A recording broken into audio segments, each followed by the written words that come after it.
معزز ناظرین، کچھ دنوں سے ایک بات سوشل میڈیا پر چل رہی ہے کہ فرانس نے ایک ایسی مشین ایجاد کر لی ہے جو سینکڑوں سال پہلے کی بھی ہوا میں تحلیل شدہ آوازوں کو ریکارڈ کر لیتی ہے، اور ساتھ فرانسیسی کمپنی نے یہ دعویٰ بھی کیا ہے کہ وہ سب سے پہلے مسلمانوں کے نبی حضرت محمد صلی اللہ علیہ وآلہ وسلم کے خطبہ حجۃ الوداع کی ریکارڈنگ کر رہی ہے۔ فرانس کے اس دعویٰ نے تمام امت مسلمہ کو ہلا کر رکھ دیا ہے۔ معزز ناظرین، اس حوالے سے حقیقت کیا ہے؟ کیا واقعی فرانس کے پاس ایسی وائس ریکارڈر مشین ہے جو سینکڑوں سال پہلے کی آوازیں بھی ریکارڈ کر لیتی ہے؟ اور اگر ایسی مشین ہے تو وہ سب سے پہلے آپ صلی اللہ علیہ وآلہ وسلم کی آواز کو ریکارڈ کیوں کرنا چاہتے ہیں؟ پیارے دوستو، اس سلسلے میں مشہور ٹی وی اینکر سید اقرار الحسن کا کہنا ہے کہ وہ بذات خود اسپیشل فرانس گئے اور مختلف محققین اور صحافیوں سے اس موضوع پر باتیں کیں اور جاننے کی کوشش کی کہ یہ بات کہاں تک درست ہے۔ اقرار الحسن صاحب نے بتایا کہ ایسا دعویٰ جسٹس نذیر غازی صاحب نے کیا ہے کہ انہوں نے ایک انٹرویو میں بتایا کہ فرانس کی ایک کمپنی نے نبی کریم صلی اللہ علیہ وآلہ وسلم کا خطبہ حجۃ الوداع کی آواز کی ریکارڈنگ کر لی ہے اور 2030 تک وہ ٹی وی پر آن ایئر کر دے گی۔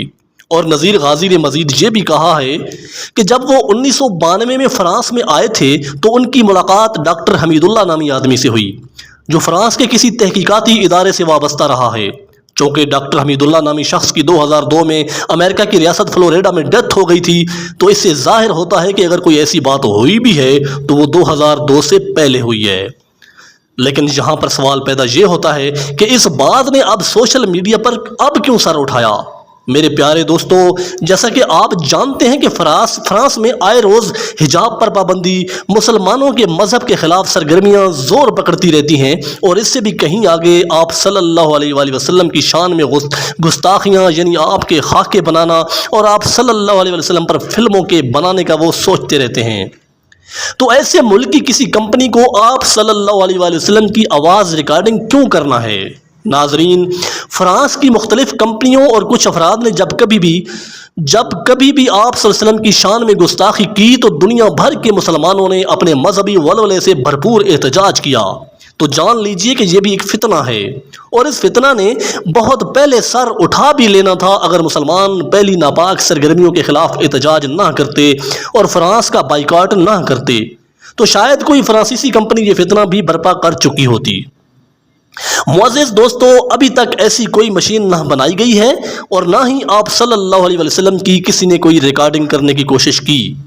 ٹی وی اینکر سید اقرار الحسن نے چند دن پہلے جب فرانس گئے اور وہاں پر انہوں نے مختلف اداروں، محققین اور صحافیوں سے اس سلسلے میں بات کی، تو انہوں نے ایک ویڈیو بنا کر بھی اپلوڈ کی کہ فرانس شاید ایسا کوئی کام کرنے جا رہا ہے، لیکن بعد میں مکمل تحقیقات کے بعد انہوں نے اس بات کی تردید کی اور اب دوبارہ انہوں نے سوشل میڈیا پر آ کر یہ بتایا کہ کوئی فرانسیسی ادارہ یا کمپنی ایسا کوئی کام نہیں کر رہی ہے، بلکہ ایسی کوئی مشین ہی نہیں ایجاد ہوئی ہے، یہ صرف پرانی افواہ ہے۔ میرے دوستو، ہم سب مسلمان ہیں اور ہمیں آپ صلی اللہ علیہ وآلہ وسلم اپنی جانوں سے زیادہ عزیز ہیں، لہٰذا اس قسم کی کسی بھی افواہ پر یقین نہ کریں، بلکہ اگر کوئی اندرونی یا بیرونی ادارہ کسی بھی آواز کو آپ صلی اللہ علیہ وآلہ وسلم کے نام سے منسوب کرے تو اس کو سازش اور فتنہ سمجھیں، کیونکہ یہ بھی ایک خاکہ بنانے کی کوشش ہے جو تصویر کی بجائے آواز کو استعمال کر کے کرنا تھا۔ لیکن الحمدللہ مسلم امہ کے بائیکاٹ اور پرزور احتجاج نے ایسا قدم مزید اٹھانے کی کوشش نہ کرنے دی۔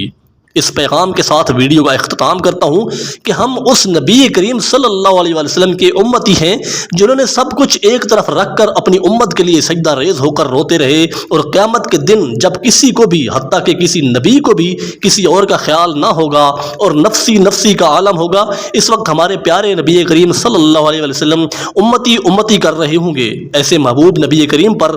جانوں کو قربان کرنے سے دریغ نہ کریں، اور آپ صلی اللہ علیہ وسلم کی شان میں کسی گستاخ کو گستاخی نہ کرنے دیں، اور سچے مسلمان سپاہی بن کر اپنے دین کی حفاظت کریں۔ اللہ حافظ۔